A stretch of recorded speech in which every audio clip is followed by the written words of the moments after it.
ഇതുപോലൊരു 5-8 കിടക്കേണ്ട തറവാടായിരുന്നു എൻ്റെത് അല്ലേ? ഇപ്പൊ ഒരു അംബാസിഡർ പോലും ഇല്ല.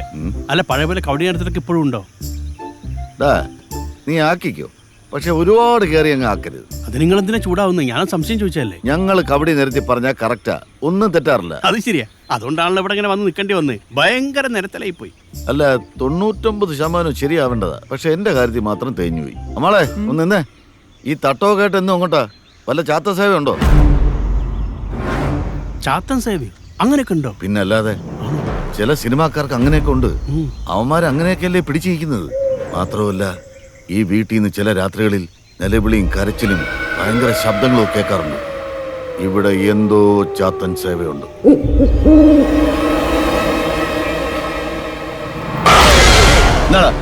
ഈ ഭാഗത്ത് വന്നു പോരെന്ന് ഞാൻ പറഞ്ഞിട്ടില്ലേ? എന്നാ നല്ല ആൽക്കഹോളിക് വെതറാണല്ലോ പണിക്കരെ. ഞാനത് അങ്ങോട്ട് പറയാതിരിക്കായിരുന്നു, ഒരു വല്ലാത്ത ശീതളിപ്പ് അല്ലേ? ഞാൻ പറഞ്ഞില്ലടോ, ഇല്ല 5 വർഷത്തേക്ക് ഞാൻ ഇനി പടം ചെയ്യുന്നില്ല. ഇവനെന്താ ഇവിടെ കാര്യം? കുര്യാക്കോസിന്റെ വെരിക്കോസ് വെയിനോ നായകനാണ്, പക്ഷെ ഞരമ്പ് രോഗിയാണോ? ഒരു മിനിറ്റ് പണിക്കര സാറേ, നമസ്കാരം. ഇന്നലെ പൊക്കിക്കൊണ്ടുവന്ന ഡയറക്ടറെ ബോസ് വിട്ടാണല്ലോ, പിന്നെന്താ? അയ്യോ, അത് ആ പടം വേറെ, ഇത് വേറെ പടം. ഒരേ സമയം 10 പടം ചെയ്യാൻ ബാദുഷ്. അതെ, കറുത്ത ബാദുഷ. അതെ, ഞാൻ ഈ വീടിന്റെ കാര്യം ഒന്ന് ചോദിക്കാൻ വേണ്ടി വന്നതാ. തന്നോട് കഴിഞ്ഞവണോ വന്നപ്പോ ഞാൻ പറഞ്ഞല്ലേ ഈ വീട് ഷൂട്ടിങ്ങിന് കൊടുക്കില്ല. അല്ല, കഴിഞ്ഞ പ്രാവശ്യം വന്നപ്പോ ബോസിനെ കാണാൻ പറ്റില്ലല്ലോ. ഈ പ്രാവശ്യം നേരിട്ട് വന്ന് കണ്ടാ ചിലപ്പോ കിട്ടിയാലോ. ബോസിന് നേർക്ക് നേരാ താല്പര്യം. ബോസേ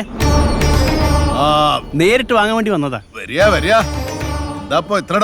ഡയറക്ടർക്ക് ഒരേ നിർബന്ധം ഇവിടെ തന്നെ വെച്ച് ഷൂട്ട് ചെയ്യണമെന്ന്. ബോസിനെ നേരിട്ട് കണ്ടു കഴിഞ്ഞാ ഓനെ കൺട്രോളർ സജി എന്തോ കയ്യിലിരുന്ന് കൊടുത്ത കാശ് മുതലാക്കാൻ 2.5 കൊല്ല കേസ് നടത്തിയേ, ഒന്നും നടന്നില്ല. അതുകൊണ്ട് നമ്മളെന്താ ചെയ്തേ, താമസം നേരെ ഇങ്ങോട്ട് മാറ്റി. ഇനി ഇവിടത്തെ മംഗലശ്ശേരി നീലകണ്ഠനും അറക്കൽ മാധവനുണിയും ഒക്കെ നോം തന്നെയാ. ഇതിപ്പോ വെച്ചോണ്ടിരുന്നിട്ട് എന്ത് കാണിക്കാനാ? ബോംബ് വച്ചാലോ ഒന്ന് ആലോചിക്കുക. അതാവുമ്പോ കത്തുമ്പോ വാഴ വെട്ടുന്ന കലാപരിപാടിയൊക്കെ ആകാലോ. മോനെ സജി, എന്താ ബോസേ? നീ ഇവരെ വിളിച്ചിട്ട് വേഗം സ്കൂട്ടാകും. ആണോ? ആ കേറ്. ഇനി ഇവിടെ മുണ്ടക്ക ശേഖരന്റെ അവസ്ഥയോ, വേഗം കേറാം. നിന്നെ അന്വേഷിച്ചാണോ തോന്നുന്നു? മോഷണമല്ലോ നടത്തിയ? മോഷണം? എവിടാ നിന്റെ മുതലാളി? എന്താ സാറ് കാര്യം? എന്റെ മുതലാളിക്ക് ഒരു വാറണ്ട് ഉണ്ട്. ബോസിനൊരു വാറന്റ് ഉണ്ടെന്ന്. എന്ത് ചെയ്യണം? നീ അത് മേടിച്ച് അടുക്കളപ്പുറത്തേക്ക് വെക്ക്. മുളകിട്ട് വറ്റിച്ചാ കിടക്കും. അതെടാ, സ്റ്റേഷൻ വരെ ഒന്ന് പോവാ. അവിടെ ചെന്നാ വറ്റിച്ച് തരാ നിനക്ക്.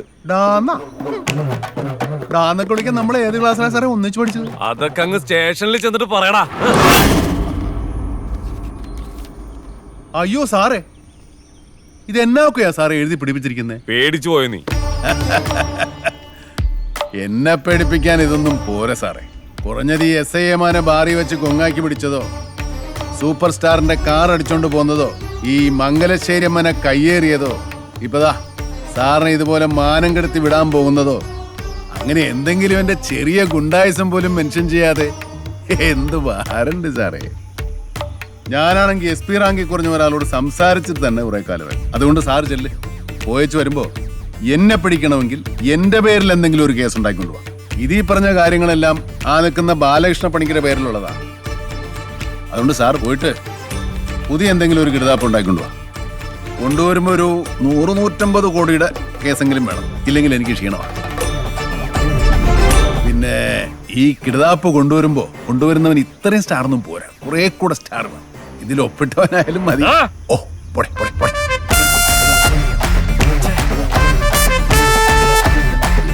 അല്ല, ബോസ് ഉടനോട് ഇറങ്ങി പോകാൻ പറഞ്ഞിട്ട് ബോസാണല്ലോ ഇറങ്ങി പോണത്. എടാ, ഞാൻ പറഞ്ഞ ഉടനെ ഇറങ്ങിപ്പോകാൻ അവരെന്റെ ശമ്പളക്കാരൊന്നും അല്ലല്ലോ. പതുക്കെ പൊക്കോളൂ. നീ ഇന്ന് വണ്ടി കഴുകില്ലടാ? എന്നും വണ്ടി കഴുകാൻ ഈ ഗണപതി ബംഗാളിയല്ല, മലയാളിയാ. മലയാളി പാചകം പണിക്കാതെ വണ്ടി കഴുകടാ. എനിക്ക് പുറത്തു പോകാനുള്ളതാ. മലയാളിക്ക് എന്താ കൊമ്പുണ്ട്? ഞമ്മക്കൊരു പഞ്ച് ഡയലോഗ് അടിക്കാൻ പറ്റില്ല. പഞ്ച് ഡയലോഗ് മൊത്തം മൂപ്പർക്ക് തന്നെ അടിക്കണം. മിക്കവാറും ഡ്രൈവറായിട്ടും ബംഗാളി വെക്കുന്ന തോന്നുന്നു.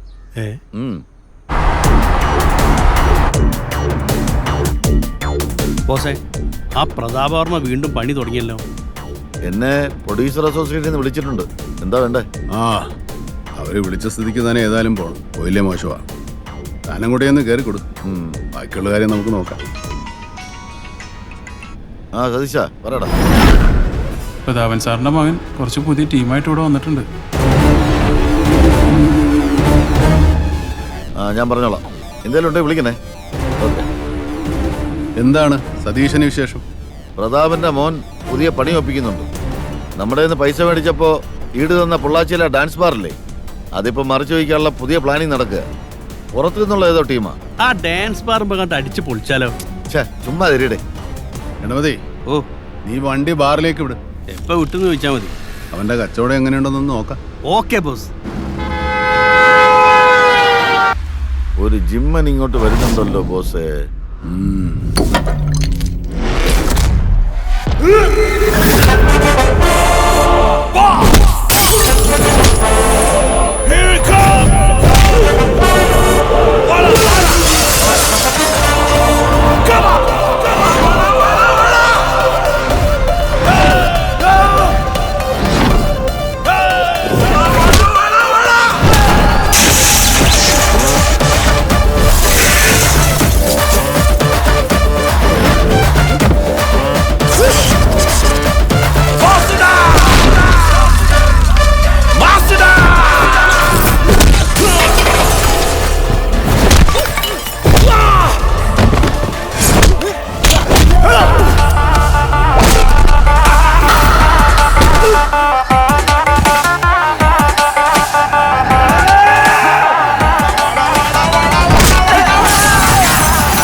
നിന്റെ അപ്പൻ എന്നോട് മേടിച്ച കാശിന് ഈടായിട്ട് എനിക്ക് എഴുതി തന്ന ഈ ബാറ് നീ ഞാൻ അറിയാതെ വിൽക്കാൻ നോക്കും.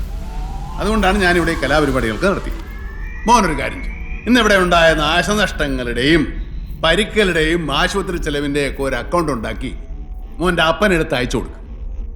എന്നിട്ട് അപ്പനെ വിളിച്ച് പറ, ഇന്നത്തെ താണ്ഡവ ബാറിലെ ഐറ്റം ഡാൻസ് ബോസിന്റെ ആയിരുന്നു. കേരളാവിലെ എന്നപ്പാ തിന്ത കേൾവി കേட்கிற முதலாளி நீ தாண்டா. உன்னை தனியா கவனிச்சுக்கிறேன்.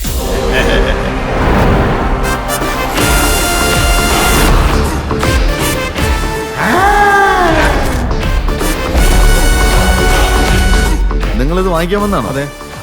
കിട്ടിയത് തന്നെ. ഇടി കിട്ടായിരുന്നത് ഭാഗ്യം. പിന്നെ ബോസിന്റെ ഫൈറ്റ് ഞാൻ ഫേസ്ബുക്കിൽ എടുത്തേ. എന്തിനാ? ഇത്രയും ഗുണ്ടകളെ ഇടിച്ച് പറത്തിച്ച ബോസിന് എത്ര ലൈക്ക്. പണിയെടുക്കാൻ ഇങ്ങനത്തെ ആൾക്കാരെ കൂടെ എടുക്കണം. ആക്ഷനും കോമഡി എന്തായാലും ഒരു മാസം. അപ്പൊ ഞാനോ? നിങ്ങളെ വെറും കൂറ.